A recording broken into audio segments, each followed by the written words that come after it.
Welcome to episode 2 of season 5 of the Fishing Daily podcast. And today I am joined by Saif Khawaja, and we'll be talking about his company Seremoni.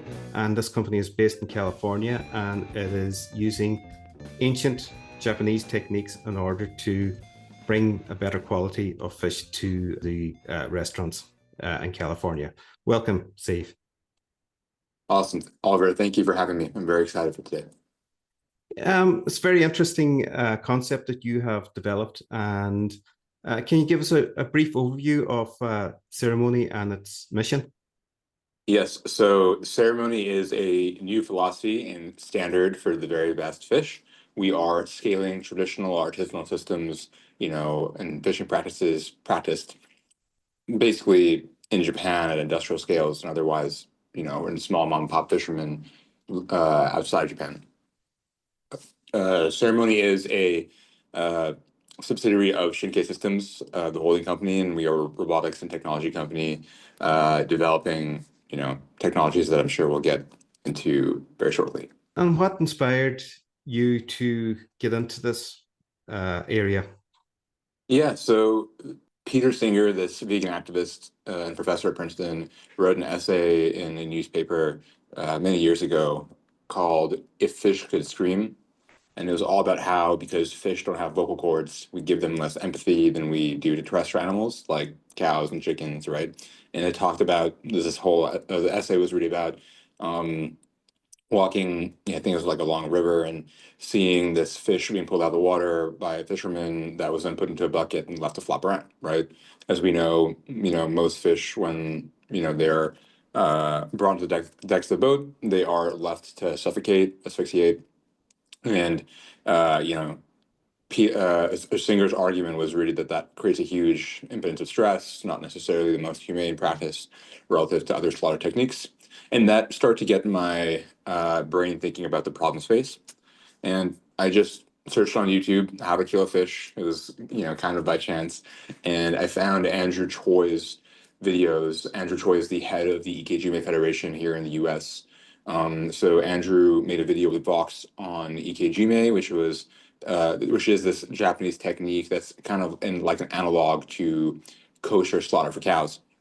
But basically, it's a humane technique where the fish's brain is pierced right away to stop the experience of stress, and the gills are cut to remove the blood. And there's other things you can add on to increase the quality of fish. But the main premise was really that I saw that as a way to solve said stress on fish at like a macro scale. And so it just seemed like a very natural thing for me to work on automating and scaling that. So not all fish have to suffocate. In your experience speaking to the fishermen, is this a problem that they see within their own industry?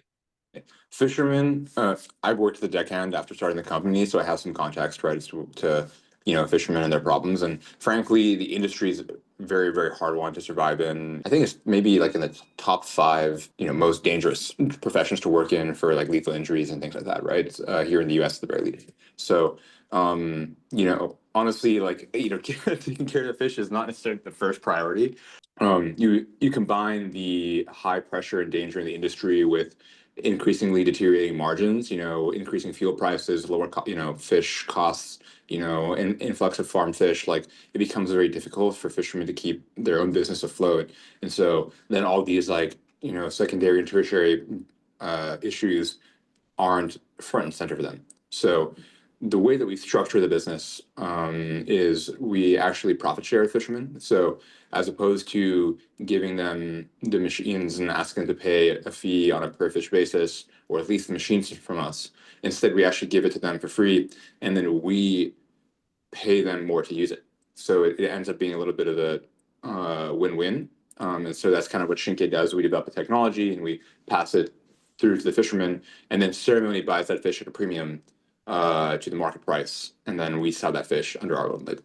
So it's basically risk-free for the fishermen to try, and in turn, they can, depending on the context, double to triple their take-home margins. So it can be very exciting for them. The Shinkei system, is this a system that they have on board the boat, and how does it work? Yeah, so it goes directly on the vessel. It's pretty straightforward and hands-free. So the fish are taken, and then they're put into the machine directly by hand. Traditionally, right, even right now, we're working with smaller gear, so like traps, long line, things like that. But starting to open up other higher volume gear, over the next year or two, where we can get higher volume, and part of that is we're building better technology to actually get the fish from whatever gear it is into the machine. Fish that's killed in this way, what's the flesh like compared to fish that's killed in the traditional way? Yeah. So the main reasons you do the different parts of the technique. So when you spike the brain, that stops the experience of stress. In turn, that stops the experience or release of cortisol, lactic acid, all these like analogs to the stress hormones in humans. And then that makes the meat less acidic, which in turn reduces the speed of bacterial growth, right? Because lactic acid, for example, is literally an acid. Um, then the second portion of the technique is the removal of the blood, right? Exsanguination. And so, blood is the highest nutrient density, like substance, or highest nutrient density liquid in the fish. And so by cutting the gills, cutting the tail, you're opening the major arteries. And even though the fish is brain dead, the heart is still pumping, and so you pump the blood out. When the fish dies, traditionally that blood is left stagnant, and then stagnant water becomes a cesspool, and that combined with the nutrition really starts to speed up the growth of bacteria. So when you remove that, basically that bacteria gets starved out, and so you again really start to reduce the speed of decomposition by bacteria. So what ends up happening is, many days later, even if the fish is sitting on ice, you still have rigid meat. The meat won't sag, you won't get the deterioration. You often have, for whitefish, if the blood's left, you often have you can even see the blood left diffused in the meat. And when you don't have that, you get a much clearer, white, bright color from the meat. And all in turn, those actually have a direct impact on taste because texture becomes better, flavor becomes better. You let the natural enzyme degradation, really start to be drawn out. You're dealing rigor mortis and all these things that, in turn, with the complexity of the diets of the fish, really draw out these amazing flavors. So, what fish are you applying this to at the moment? Yeah, we're based in California, Southern California to be specific. And so we're mostly focused on fish in that region. We are Our flagship product is black cod, staple fish from all across the Western Seaboard. I'm working with a few different fishermen, mostly catch them in traps and longline. They're those same fishermen often catch rockfish, and so that's another fish that we use on the East Coast. Here and there, we've been working with black sea bass, porgy, like a bunch of the more traditional Northeast fish, just through some boats that I used to know when I was a deckhand. Is there just one or two types of specific types of fishing that this applies to? Would it be any good, say, for trawlers or draggers, as what they call in the States, Yeah. or any of those sort of fishing that has a high mortality rate of the fish in a net already? Mm-hmm. Yeah, so we've been designing, that's a great question. We've been designing systems that are taking the fish basically from the nets before the nets are pulled out into the machine directly. And so in turn, that should significantly reduce the frequency of pulls that they need to do, if not completely, remove the need to pull the nets out of the water altogether. But also we are able to get much higher volume in ceremony at like lower cost because again, it's a more significantly more cost-effective way to fish. Sustainability and things like that are things that we keep in mind. We try to use most sustainable gear. So like generally, draggers that are, focused in like, the higher, in like higher end markets generally are like not pulling their nets across the seafloor. And those are the ones we're stereotypically talking to when we're starting to design equipment to work in that context. Yeah, the black cod that you're talking about there, we've seen it on the Deadliest Catch. Yeah. That's the same sort of fish, and they're fishing it in pots or Yep. traps. Yep. The quality of fish coming from those traps must be quite good compared to any other method, is it? Mm-hmm. Yeah. So the nice thing about the traps is the fish depend on the fishermen how they do it. But the fish basically get to sit there for some time, and so that generally calms them down.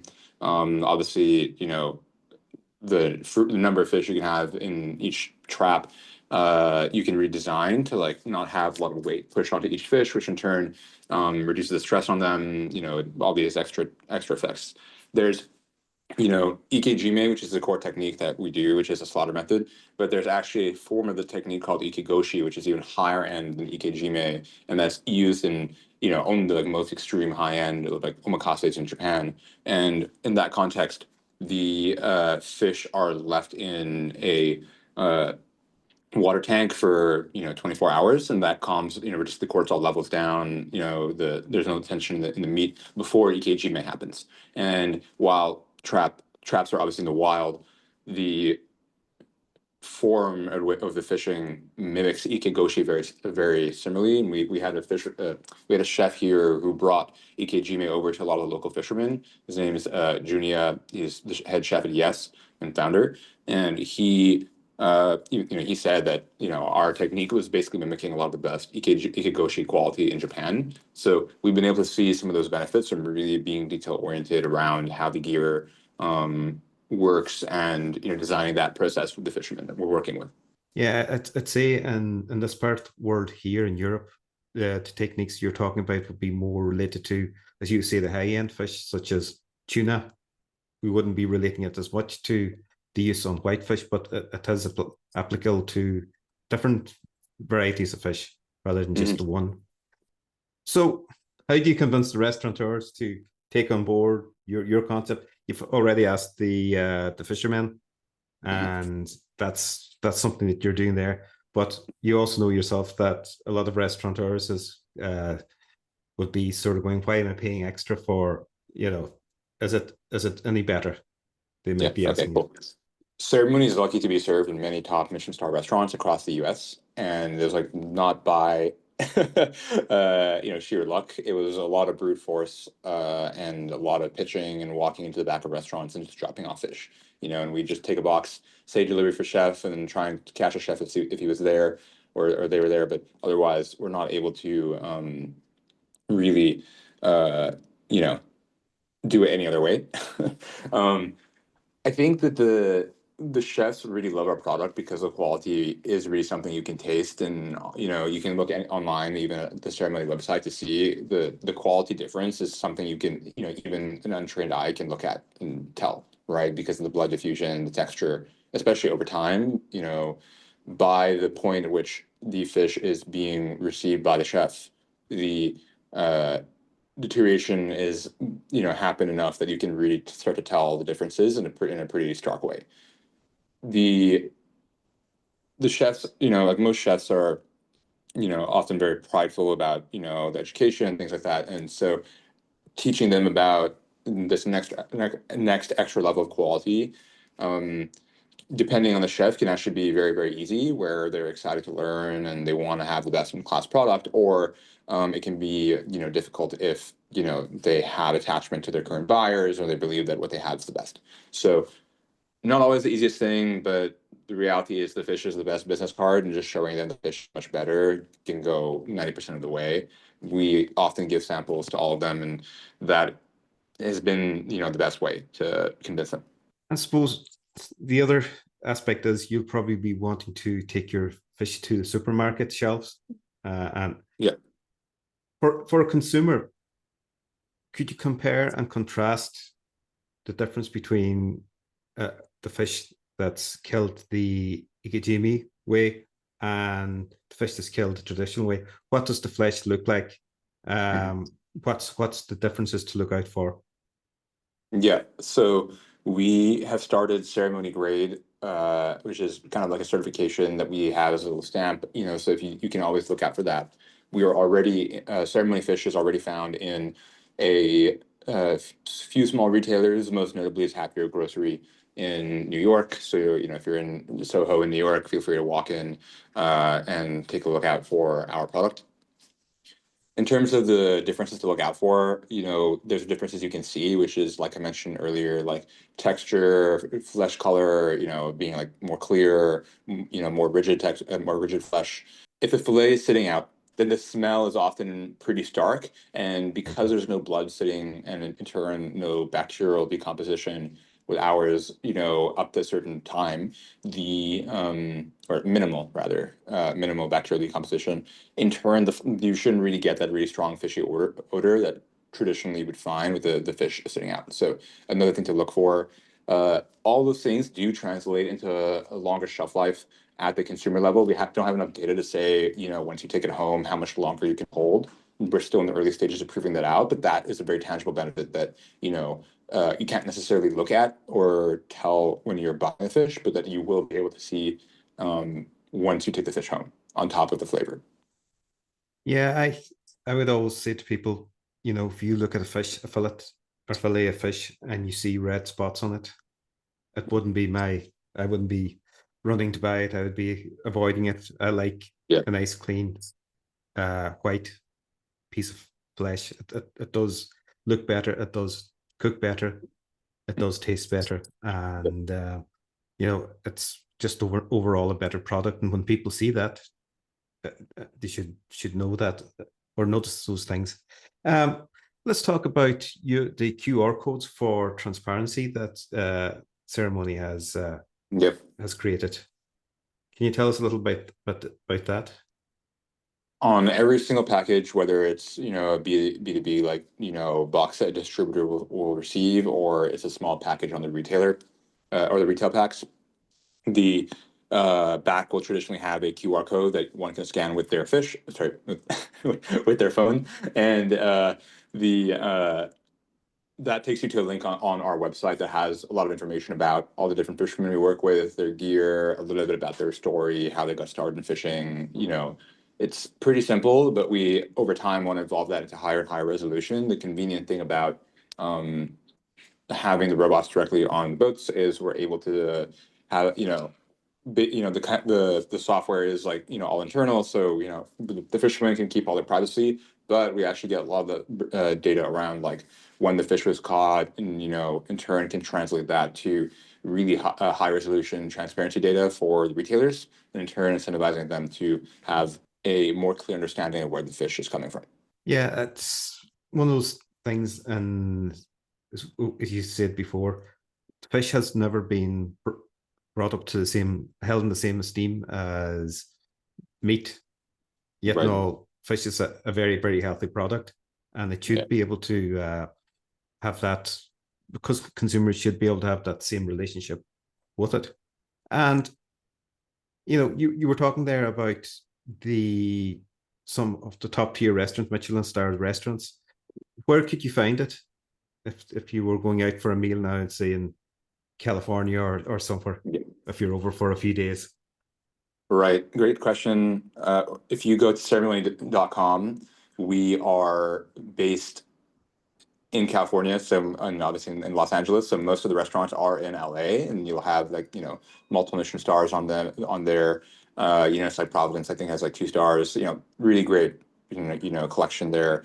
But they're also based in San Francisco, also in New York, some in Chicago, some in DC. The list really is the best representation of where to find it. But we're in all major metros across the U.S. in food service, and then we are slowly expanding our retail presence as well. Yeah, and you have partnered with Yama Seafoods and eFish. Can you tell us how that partnership is going to bring the product across the nation? Both Yama and eFish have nationwide distribution through shipping, and so if you're sitting in, Iowa, or in the Midwest, somewhere in the Midwest where it's very difficult to get our fish, it's both Yama and eFish do have distribution there and can easily send it over, and so that really helps the accessibility to everybody. Safe. Where do you see the company going in the future? We are spending a lot of effort building the infrastructure for expansion. We really believe that while the value prop for what we're doing today is like in the quality and in the flavor, over time, we believe that the shelf life benefit of Ikejime should be something that is, ubiquitous across almost all of seafood. And so that means like nationwide distribution, retail, nationwide distribution, food service, and hopefully something that can stand for with for just as much as a Kobe beef or Wagyu beef and the similar analogs of nomenclature, and so ceremony grade really should be something that almost every household will know about. To that end, one thing I always like to share is we are hiring across the ceremony operations and logistics, procurement, fisherman relations, and even in fishing. So if anyone's listening to the podcast and are interested, feel free to reach out to me on LinkedIn or reach out through the emails on both the Shinkei and Ceremony websites. Yeah, if anybody's interested in it, get in contact. One of the things that I'd like to ask you about is that you yourself in 2022 won the President's Sustainability Prize with Shinkei Systems. Can you tell us about that and what impact that had on your career so far? I started the company right out of college, and so it was not easy to support myself. I didn't already have significant savings. I was obviously an immigrant here, on the visa and the whole nine yards. And luckily, I passed a lot of that stress. But in that vein, having a really large grant from my university really gave me the foundation to have some space, both in terms of the grant to myself to be able to buy food, pay for my rent, all the way through to the company and paying for initial prototypes. So I feel very lucky that I was able to have that opportunity, and that would, who knows, maybe I wouldn't have had the same space to grow Shinkei into what it is if it wasn't for that grant. Starting your own business, it's a very tough decision to make, and it's great to see people out there taking action and improving what's fish welfare and also improving the product that's coming from the sea to the marketplace. And Saif, we wish you all the best with the future of the company, and we'd love to hear from you again when your next step has been taken. So we'd love to have you back again. Thank you very much for the time, Oliver. Likewise, appreciate the questions and hoping we can stay close. Fishing Daily Podcast has been produced in association with Cholat Conversaja and Talia Cholanta. Podcast music is by Oliver McBride. If you like this episode or any of our other episodes, please hit the subscribe button and show your support for independent news in the fishing industry. Thank you.